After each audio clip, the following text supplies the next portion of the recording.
5ই August আমি কি ইচ্ছে করে পালিয়ে গিয়েছিলাম, নাকি আমাকে তাড়িয়ে দেওয়া হয়েছিল?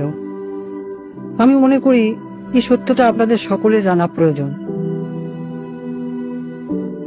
সত্যটা আসলে জানেন কি? 5ই আগস্ট যদি আমি দেশ ত্যাগ না করতাম, ছাত্র জনতা যদি সত্যি গণভবনে প্রবেশ করতে পারত, আর সেখানে যদি আমি অবস্থান করতাম, আজ আপনাদের সামনে যে আমি, সেটাও হয়তো সম্ভব হতো না। তারা আমাকে কখনোই জীবিত রাখতো না, গাদ্দাফির চেয়েও করুণ পরিণতি করত। প্রশ্ন হলো, 5ই আগস্ট কেন হতে হলো?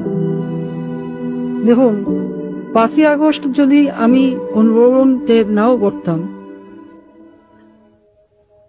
একটা না একটা সময় ওই বাড়ি থেকে আমাকে চলে যেতেই হতো। 5ই আগস্ট না হলে 5 জানুয়ারি, আর তা না হলে 5 এপ্রিল। 16 বছরে মানুষের মনের মধ্যে জন্ম হওয়া ক্ষোভের বিস্ফোরণ, সেটা আজ হোক কাল হোক হতোই।